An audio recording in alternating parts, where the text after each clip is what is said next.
Welcome to this week's Tech Bites. We have a lot to cover today, so let's get right to it.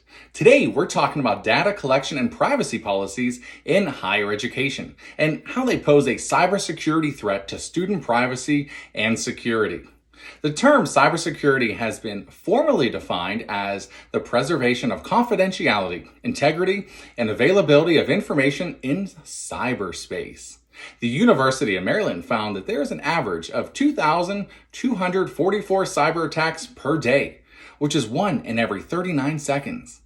The most common cybersecurity attempts are social engineering attacks, which refers to the psychological manipulation of student information, performing actions to divulging confidential information.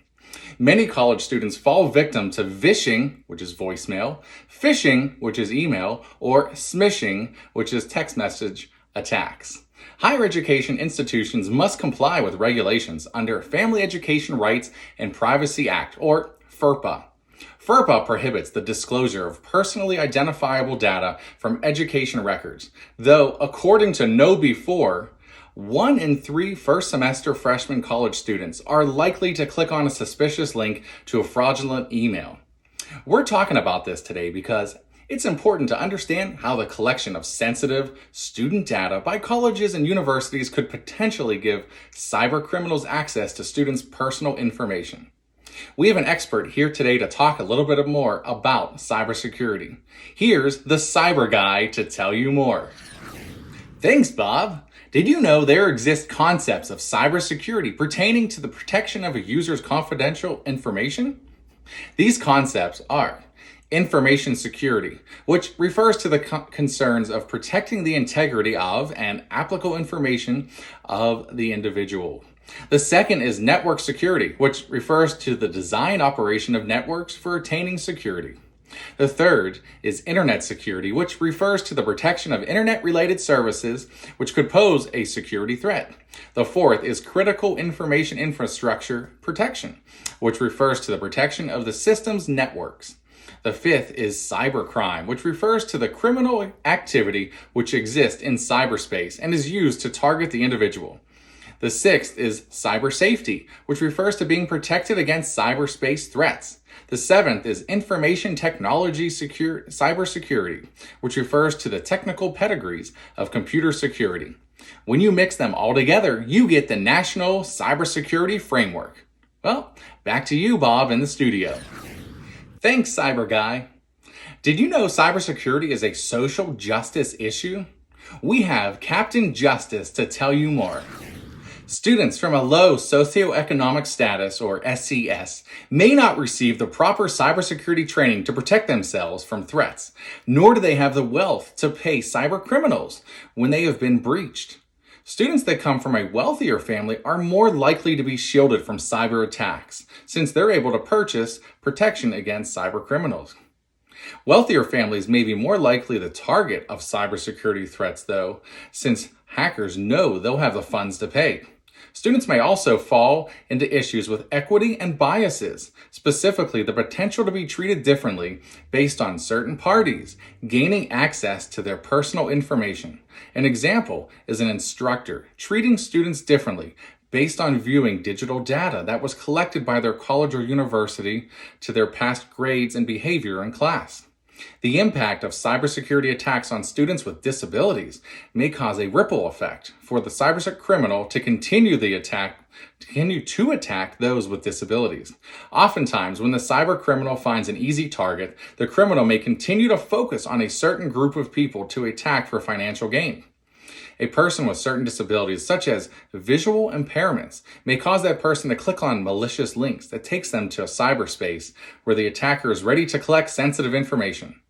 Persons with visual impairments often use digital readers, which are assistive technology that reads the information where the cursor is placed when using computers or tablets.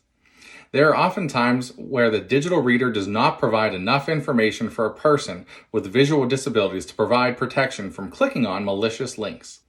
Students who are identified as emergent bilinguals or English as a second language may also become a target of a cybercrime. The challenges of reading and understanding English for the protection of a cybercrime may be more difficult when English is not a student's first language. This may leave students where English is a second language, open to cybercrimes within cyberspace. When a student is attacked by a cybercriminal from low SES, that particular student may not have the funds to pay for virus or malware removal. Also, if a student from low SES has a computer that has become corrupt beyond repair, the student may not have the financial means to purchase a new computer. This type of attack may impact a student's pursuit of properly completing their educational assignments or projects due to not having funds. Cybercriminals have also been known to target individuals over a certain age that have not received proper cybersecurity training and may not be too comfortable with technology. When cybercriminals attack people over a certain age, they have a better chance of successfully completing the attack. And the attack leaves these people individually without any resources to come back from the attack, and that has implications of a social justice issue. Thanks for having me here today. Back to you, Bob. Did you know one attack from the cyber criminals, Dark Overlord, stole sensitive data from school systems and held them ransom on individual families? They demanded $150,000 in Bitcoin payment from the individual families. A wealthier family that is attacked could pay them, but a low-income home may not be able to retrieve the data from the cyber criminals. According to CNBC, Microsoft compiled data that shows cybersecurity positions at colleges and universities have more jobs available than skilled experts able to fill the positions. Microsoft announced in October of 2021 that they will invest $150 million to help with training individuals for cybersecurity jobs. Microsoft will also give scholarships to 25,000 students as part of the effort and hope to help train and recruit 250,000 people in cybersecurity by 2025. We've been seeing more and more cybersecurity trends happening at colleges in the news. We've recently connected with our sister station, WSOC TV in Charlotte, North Carolina, on a report of hackers breaking into their community colleges. Here they are to tell us more. Channel 9 is following tonight hackers overtaking the Central Piedmont Community College computer network. Students say they're afraid that their personal information will be stolen. How did people do this and why? Tonight, CMPD is investigating who's responsible for this. Our Ken Lemon is live on campus tonight. Ken, classes were canceled for a second day because of this attack. Yeah, and college officials have not said what the hackers wanted or if they paid a ransom to regain control. They do tell us that they're working with the FBI and other state agencies, and they're also trying to bring some of those critical systems back online. But for now, they have no phones, no emails, and probably most impactful, no virtual classes. Kim Sassenberg was supposed to have a virtual psychology class today, but it didn't happen. It says Blackboard temporary unavailable. And anyone who called to check on the issue got a recorded message. Central Piedmont will remain closed. Computer system was not up, and I was very suspicious about that. And worried when we told her that Wednesday night employees of Central Piedmont Community College discovered that someone hacked their computer system, according to the police report, causing a complete shutdown. Sassenberg says the college has her credit card information. I know I'm protected by the credit card company, but it is somewhat of a concern to me, absolutely. How did people do this and why? Presumably, they wanted the college to pay to regain control of systems that were locked. Security and technology expert Retta Shafani of Biz Technology Solutions told me breaches usually begin with an email encouraging someone within the system to click a link. All it takes is really one click in some cases to really create some really painful situations. He says it is a little bit easier because of the pandemic. So many people are working at home with security systems far less sophisticated than systems at work. But he says major institutions are required to keep most personal data and payment information secure, even if there's a breach. It is encrypted and not anybody can access to it. He says in cases like this, imagine a burglar that breaks into a home and changes the locks and makes someone pay to get back inside without stealing. He says that information should be safe, but he says anyone who's concerned should start monitoring their credit reports. U.S. higher education institutions have increasingly begun hiring chief privacy officers, or CPO, and Chief Information Security Officers, or CISOs, to manage the cybersecurity and data privacy of students in response to increased vulnerability of students' privacy. Google recently updated its student privacy policies after Electronic Frontier Foundation, or EFF, filed a Federal Trade Commission complaint about its practices. According to Last Press, a password management company, 61% of people use the same password on multiple services, and 81% of breaches are due to stolen passwords. For example, if a student uses the same password for their student account as their LinkedIn account, and LinkedIn falls victim to a data breach, the cybercriminal could also access their student account. According to Duo.com, multi-factor authentication company, 41% of phishing emails are successful of causing a breach. Universities are required to follow many regulatory compliance obligations when storing student data. For example, Duquesne University must comply with Payment Card Industry, PCI, and Gramm-Leach-Bliley, which covers educational institutions with federal funding, such as financial aid, and also Health Insurance Portability and Accountability Act, or HIPAA. So according to FERPA, 41 states have passed 126 laws related to K-12 and higher education student privacy. A 2016 Gallup poll found that 19% of college students had a lot of trust in the federal government to safeguard their personal data.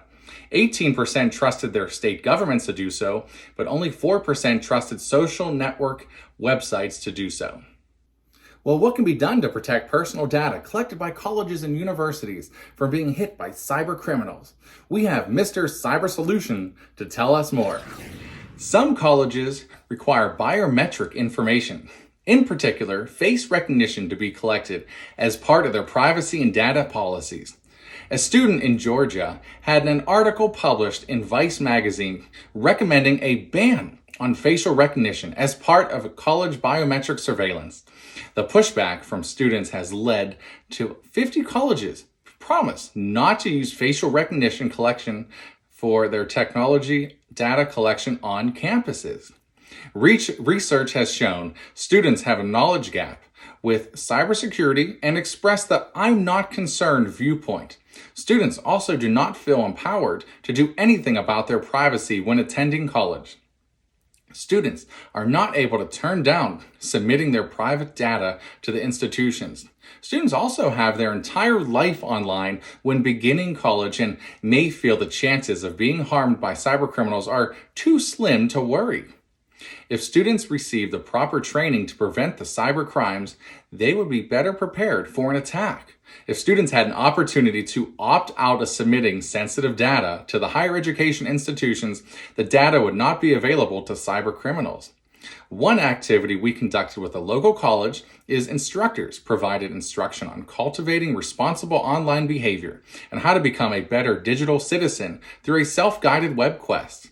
It is vital to ensure that students are able to view how important it is to perform good online behavior, including safe, ethical, and legal use of technology to become a better digital citizen. College students should also inquire about malware virus protection provided to them by their university. Students should also report any suspicious email to their IT department and delete it immediately. Policymakers and educators need to require students attending higher education institutions to take cybersecurity training. The institutions should also be required to mandate a two-form authentication for the students.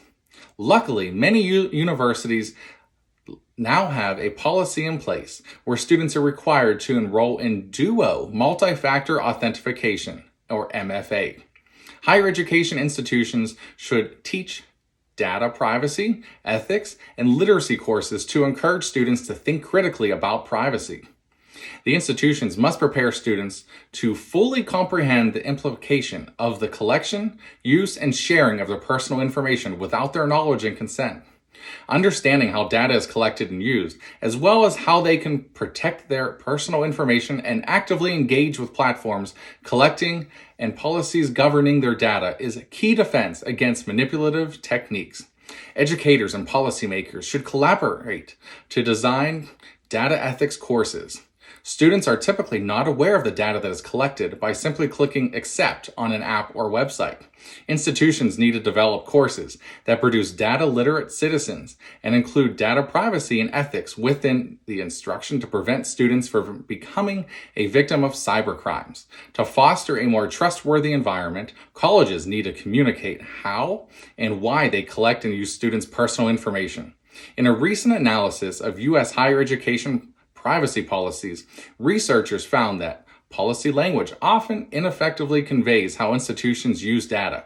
As a result, current policies can cause students to misunderstand their institution's data practices and limit their ability to engage with, correct, or opt out of those practices. Well, thank you, Mr. Cyber Solution. You've given us a lot to think about when protecting our data. Well, that's it for this week's Tech Bites. Join us next week when we discuss why Macs might be a better choice over a Windows PC. Until next time, remember to stop, look, and think to help protect yourself online. I'm Bob Spizak saying stay safe in cyberspace.